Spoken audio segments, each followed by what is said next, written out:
et bienvenue dans mes petits papiers. Je suis Judith, démonstratrice Stampin' Up. Je suis ravie de vous retrouver aujourd'hui. Je vous propose de réaliser ensemble aujourd'hui 7 cartes que j'ai présentées à On Stage il y a 15 jours, 3 semaines maintenant. Et je voudrais vous montrer la technique pour réaliser cette petite décoration. Pour cela, il va falloir une feuille de vélin que voici.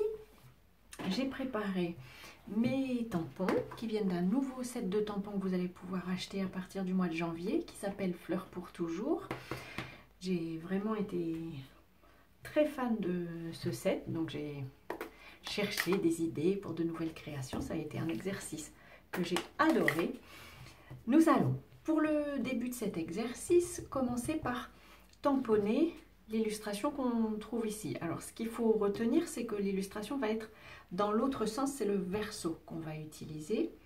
Donc là c'est un choix, j'avais trouvé que les fleurs en première génération, je choisis rose rococo comme couleur, j'avais trouvé qu'elle était un peu trop forte à mon goût.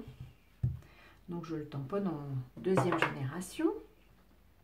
Et puis les feuilles, elles par contre en première génération, alors, je vais essayer de ne pas mettre ma tête devant vous. Et là j'ai choisi comme couleur, j'ai oublié le nom en français, grenouille guérette. Voilà.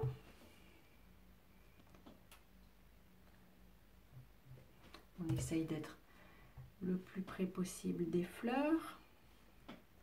Mais si on n'y est pas tout à fait, ça n'est pas grave. La technique permet de corriger ça.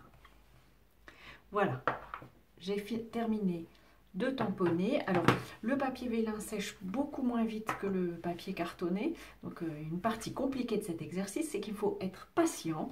En général je le fais un soir et puis j'y reviens le lendemain pour être certaine que mon image a bien séché. Voilà, je vous retrouve avec un autre exemplaire que je n'ai pas laissé sécher toute la nuit mais que j'avais préparé en amont.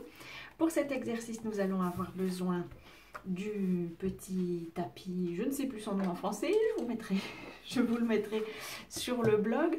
Et en fait c'est donc le côté, selon la façon dont vous avez tamponné, le côté que nous allons utiliser, ce sera le verso de ce que vous allez faire maintenant. Donc il faut que vous retourniez votre feuille et il va vous falloir un deuxième outil que j'appelle ma baguette magique.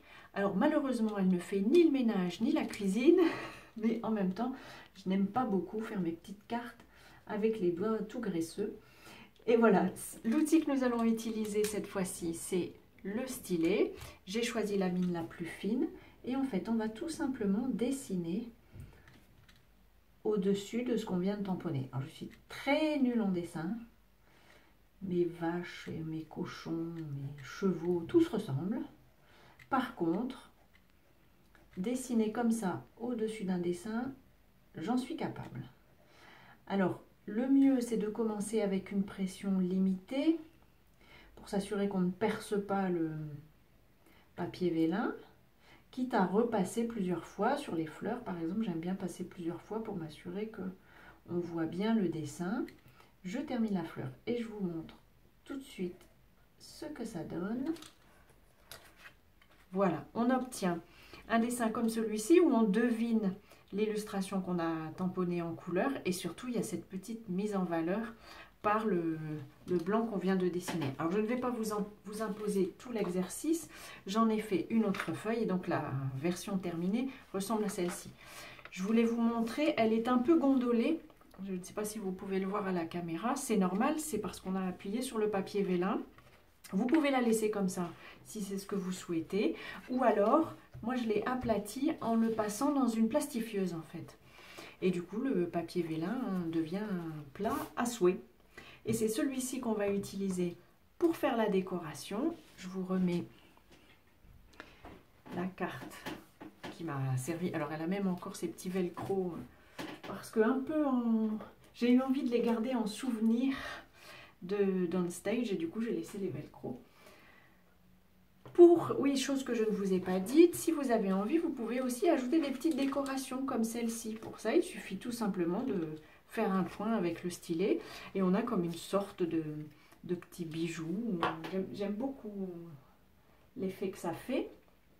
Pour la décoration, j'ai choisi de poinçonner un merci qui vient du même lot. Alors le lot s'appelle Beauté Parisienne et on a un lot de poinçons. C'est le même lot que celui que j'ai utilisé la dernière fois pour vous montrer la tour Eiffel. Il y a aussi un merci et un amour. Le merci, je le trouve. Amour, je ne suis honnêtement pas sûre de l'utiliser très souvent. Merci, par contre, lui, oui. D'autant que ce que j'aime bien, c'est qu'il rentre dans une toute petite bande de papier. Et ça, j'adore. Pour coller le merci, je vais utiliser la colle de précision. Et j'ai gardé, alors j'ai perforé plusieurs merci. Du coup, j'ai gardé tous les points des i sur une bande de papier, une bande de washi tape. Voilà, je colle tout ça et je reviens vers vous. Voilà, j'ai collé mon souhait. Pour la décoration, j'utilise aussi un ruban qui est inclus dans la collection.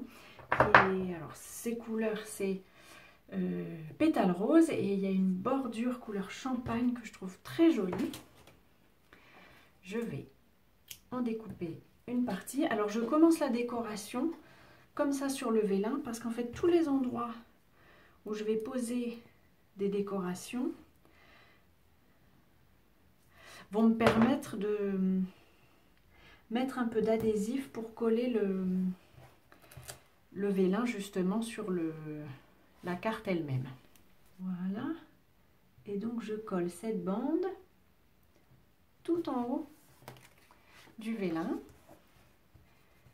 Puis je la replie sur elle-même. Je vais pouvoir couper les excédents. Je vais aussi ajouter comme décoration des nouveaux... Comment s'appelle-t-il? Des nouveaux bijoux qui sont aussi couleur champagne. Et je trouve ça, c'est le genre de décoration que j'aime beaucoup parce que ça n'est vraiment pas très cher. Et par contre, ça fait tout son effet sur une carte. C'est facile à ajouter, ça ne demande pas de technique particulière.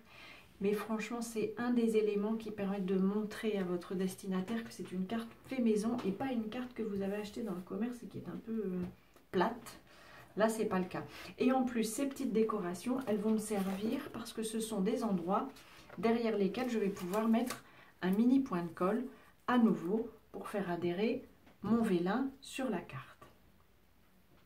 J'attrape. Alors, les mini points de colle, ils sont plus grands que les bijoux cristal du Rhin. Mais ça n'est pas bien grave parce que le bijou lui-même occupe un peu l'espace et moi ça me suffit. Voilà. Je vais en mettre un aussi derrière. Merci. Pareil, c'est la découpe qui va faire illusion et cacher l'adhésif que j'aurais mis. Donc là, ma feuille de papier vélin ne va pas être complètement collée sur toute la superficie, mais ça n'est pas gênant, ça suffira largement. Je remets une bande d'adhésif ici en haut, elle va être cachée par mon ruban et j'attrape ma base de carte que je peux plier.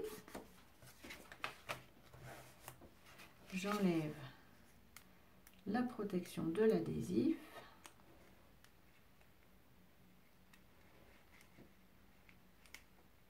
Si j'y arrive, voilà. Et maintenant, je peux coller la carte. Alors là, je vais mettre bien au-dessus en essayant d'éviter de mettre ma tête devant vous.